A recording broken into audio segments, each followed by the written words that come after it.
Welcome back to the news at 10. Preparations for Christmas and New Year celebrations in Lagos State are taking shape with the plans by the state government to hold the One Lagos Fiesta. The 5-day event from December the 27th through to the 31st will take place in 5 different locations simultaneously. The State Commissioner for Tourism, Arts and Culture, Mr. Folari Koka, explains that the purpose of the event is to showcase the rich cultural heritage of the people of Lagos and promote unity. The One Lagos Fiesta is a 5-day celebration of entertainment with lights, fun, food and drink, comedy, dance and theatre, and a strong infusion of the culture of each location. The festival-like event will happen simultaneously in all 5 locations from the 27th of December till the 1st of January 2016.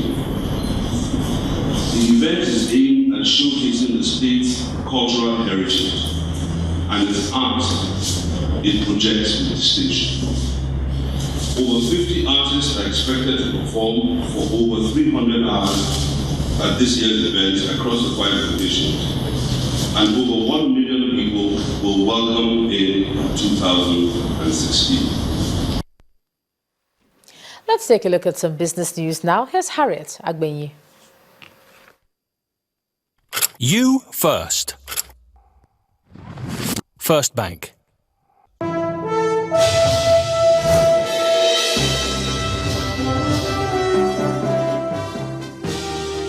Welcome to Business News. The Organization of Petroleum Exporting Countries, OPEC, has trimmed its 2016 output estimates for non-OPEC oil-producing states by 250,000 barrels per day to an average of 57.14 million barrels a day. The Vienna-based oil group on Thursday wrote in its monthly report that it expects the plunge in oil prices to take its toll on U.S. shale oil industry and other rival producers in the coming months. OPEC hopes to see downward output among non-OPEC members to quicken in the coming months on the back of falling prices and lower drilling activities. The report comes just a week after OPEC abandoned its production target of 30 million barrels per day and doubled its 2014 decision to pump aggressively as oil prices fall. Today, U.S. crude dropped to $36.80 a barrel, dragging the shares of energy stocks. Natural gas prices also slipped 1.20% in New York in sympathy with crude oil. Well, the central bank plans to create employment for 1 million Nigerian graduates in 2016. And this is coming from the governor of the central bank, Mr. Godwin Emefiele, who spoke today on the need to prioritize the small and medium enterprise sector for the country's economic growth at the Bankers Committee workshop in Lagos. Mr. Emefiele says the Apex Bank will be unfolding a new program that will enable the banks to lend to Nigerian graduates at a concessionary rate in order to stimulate the economy through the SME sector. Meanwhile, Lagos State Governor Akinwumi Ambode at the workshop explained that the legislative process for the state's 25 billion naira employment trust fund is near conclusion. The Bankers Committee workshop also had the Minister of Finance, Mrs. Kemi Adeosun, in attendance. The annual forum of bank chief executives this year dwelt on the creation of an enabling environment for the growth of the SME sector. And after 3 straight days of bearish trade this week, the all-share index pulled back on the gains recorded by banking and consumer goods stocks.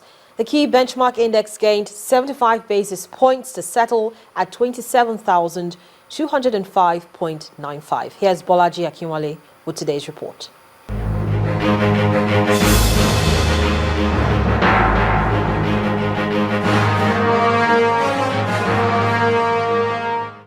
Welcome to the Stock Market Report. The Nigeria equities market has been volatile this week as profit-taking and sell pressure continue. The key index reversed the previous session's losses as it appreciated by 0.75% to close at 27,205.95.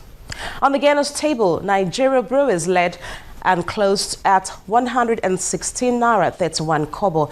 It was followed by Guinness with 124 naira 60 kobo and Presco with 32 naira 30 kobo. On the flip side, Dangote Cement closed at 160 naira. Mounted Insurance closed at 2 naira 61 kobo and Fitsing closed at 2 naira 56 kobo per share.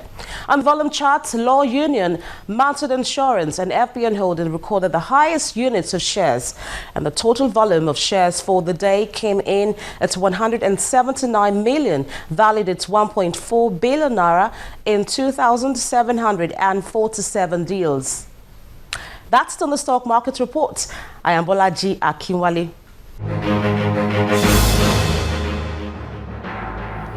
Well, concerted efforts are required in the fight against corruption in the West African sub-region in particular and the African continent in general.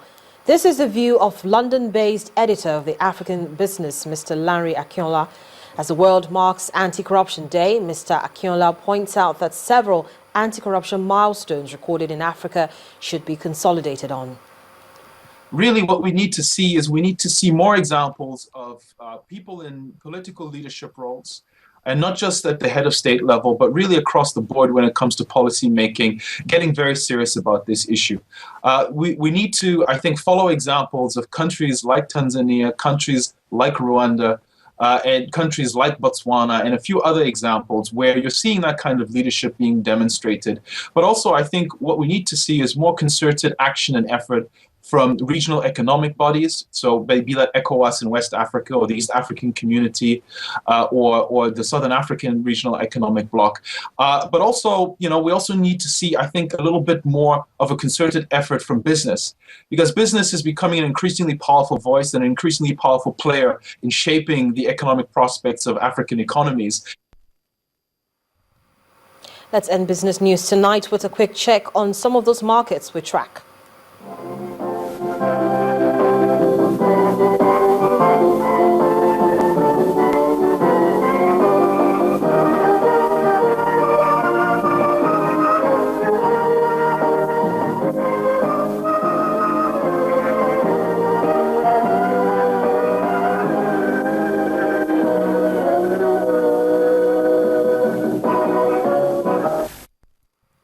That's it on Business News. I'm Harriet Agbini. The rest of the news at 10 continues in just a moment.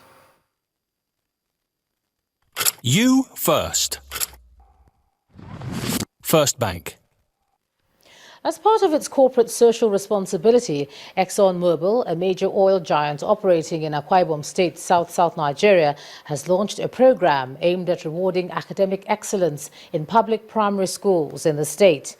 The program, known as the ExxonMobil Academic Excellence Reward Program, is designed to reward excellent performance by pupils in public primary schools in neighboring local government areas, including Eket, Esid Eket, and Ibeno.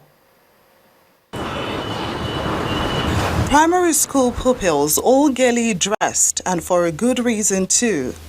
They are here are the instance of ExxonMobil, a key player in the nation's oil and gas industry, which has decided to reward academic excellence from the cradle. In the last 4 years, we have committed over 57 million naira on the NNPC MPN JV secondary scholarships, targeting indigenous students from Akwa Ibom.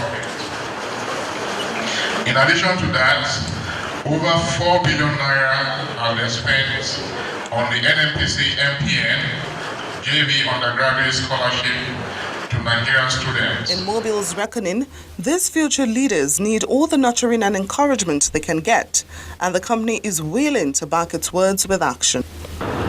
This program that you just witnessed in the last 20 minutes is symbolic, and it was just a pilot. We have about 5,100 pupils to honor because of their academic excellence. This gesture from the oil giant has not gone unnoticed by the state government, which is calling for more of such partnerships to further boost education development in the state.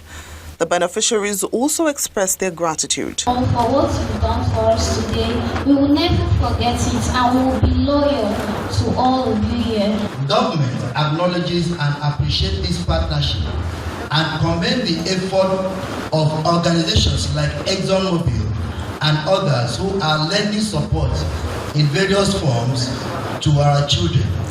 There's no doubt that gestures like this will serve in no small way as motivation for the young ones. It is also one good way for ExxonMobil to give a face to its social responsibility programs. For the next presentation. Well, 14 millionaires have emerged from the ongoing Dangote Mega Millions Dash promo across the country. 4 of the 14 winners were each awarded 1 million naira cash prizes at the event held in Lagos. 10 millionaires emerged from other parts of the country. Our correspondent Bolaji Akinwale reports. It's a day that was highly anticipated for 14 customers of Dangote Cement as they emerged millionaires in the Dangote Mega Millions Dash promo. The Lagos Regional Sales Director of Dangote Cement, Mr. Yemi Fajobi, describes the promo as second to none in the cement industry. Dangote is giving back to the people. The people that have been using Dangote cement over the years. As you know, Dangote has been in existence for over 10 years now. So Dangote has decided this is a very right time to give back to the people. The Chief Marketing Officer of Dangote Cement, Mr. Ohari Ojekiri, pointed out that this is just one of the ways to repay loyal customers. It's actually targeting end users. So for us, it's really about giving back, to people like block makers, bricklayers, people who are building their homes, for instance. And it's just another way of trying to excite the market and try and create something new in the otherwise dull world of selling cement. The Dangote Mega Millions Dash promo has been certified to protect the interests of consumers. Dangote Cement has gotten the approval from Consumer Protection Council to run this promo. We have given them the go-ahead, and that is the reason why we are also here to ensure that the process from the beginning to the ending is complete and transparent. And for the winners, this is an experience they will always remember. It was my wife that made everything possible. So we're just watching Channels News, 10 o'clock, one of the nights. So the advert now came up, and she now saw it and now said, darling, look at this advert, 1 million naira, we're going to win it. I said, amen. If you're yet to be part of the promo, all you need to do is to detach 5 promo tickets from the top right corner of 5 bags of Dangote cement and drop same at the collection centers. And you may just be one of the 183 millionaires to emerge in the next few months. Bolaji Akinwale, the Channels Television News. The Nigeria Liquefied Natural Gas Company, sponsors of the Nigeria Prize for Literature, have organized a creative masterclass workshop for some literary writers in Lagos. Now, according to the General Manager, External Relations, NLNG, the aim of the workshop is to support the development of children's literature. In course of the program for the Nigeria Prize for Literature in 2015, the judges couldn't quite arrive at a winner. They saw some good works, but not great enough to merit the Nigeria Prize for Literature. Efforts to close the gap identified in the literary works submitted in the 2015 Nigeria Prize for Literature necessitated this meeting between officials of the Nigeria LNG, workshop facilitators, and about 20 of the writers. The writers have been shortlisted to participate in a creative masterclass workshop, which is to further build the necessary skills for great literary works. The point of doing these workshops is really to say, where did things go a little bit wrong this time? And sometimes it wasn't in the quality of the imagination. There's some very fine writers and storytellers in the room with us now, but there were problems with the quality of the finished product, the production, the standard of the editing. Things needed just a bit of fine-tuning to make them world-class. The NLNG says it has devoted resources to ensure that potential winners do not just get the best from the workshop, but the entire literary community benefits from the initiative. The idea is not to train only those who are here. They are simply a sample population with potential. There are also those outside with the same level of potential who may not have been lucky. We believe that reference materials should be put out in the public in one form or the other. This is a good initiative, ensuring that there's a generation of children's literature writers and making a concerted effort to create that group of people. I think is really nice. NLNG should be commended for it. The NLNG Nigeria Prize for Literature was instituted in the year 2004 with the aim of promoting literature and recognizing excellence. Still ahead on the news at 10, it's Judgment Day for Michel Platini tomorrow as the Court of Arbitration for Sports decide whether or not his suspension from football should be lifted. And that'll be on sports. You stay with us.